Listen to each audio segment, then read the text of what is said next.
Go.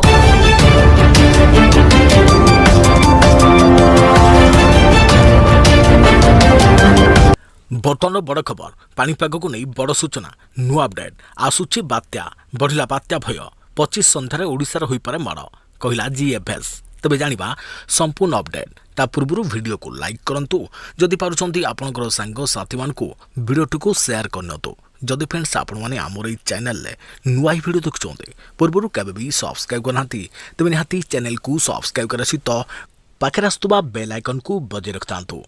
तेबे 120 kilometre बेगर बहीपारे पवन ता सांगक प्रबल बर्षिब तृतीय पर्याय भोट दिन माड़ हेब ओडिशा उपकूल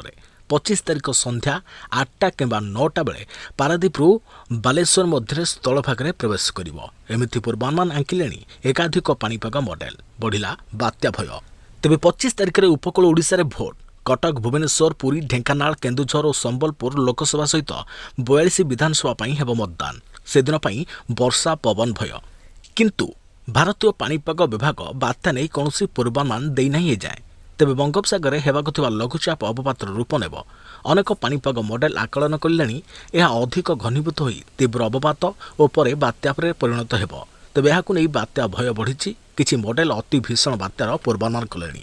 किंतु 2 दिन पर पूरा चित्र स्पष्ट हो पाणीपाग विशेषज्ञ कहते तेबे जीएफएस मॉडल आकलन कहूँ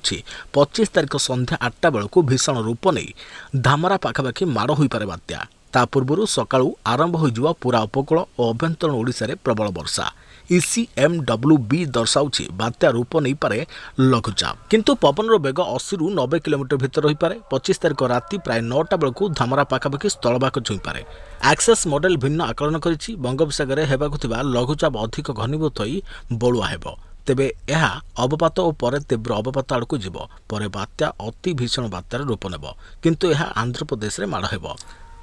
कलिंगपट्टनम पाखरे यह लैंडफॉल करिपारे बोली एही मॉडल पूर्वानुमान दैछे तेबे भारतीय पाणीपाग विभाग आईएमडी बात्या नहीं कौन पूर्वानुमान देनी पाणीपाग विभाग कही 22 तारिख में दक्षिण पश्चिम बंगोपसागर एक लघुचाप सृष्टि हो पारे आरंभ यह उत्तर पूर्व दिगर आड़ को बढ़ तेबे पर उत्तर पश्चिम अर्थात ओडिशा मुहां हो पारे 24 तारिख बेलू केन्द्रीय बंगोपसागर यह अवपात परिणत हो बंगोपसागर सृष्टि होगा घूर्णिबलय बात्या होगा पाग अनुकूल अच्छी बोली वरिष्ठ पाणीपाग विशेषज्ञ प्रोफेसर सुरेन्द्रनाथ पशुपालक कहते तेबे घूर्णिबलय 22 लघुचाप और 23 अवपात रूप नेब एवं 24 अधिक बल जुटाई गभीर अवपात परिणत हो प्रथमे यह उत्तर पूर्व दिगरे गति कर 23 पर उत्तर पश्चिम दिगरे गति कर तेबे 25 यह उपकूल छुई पारे।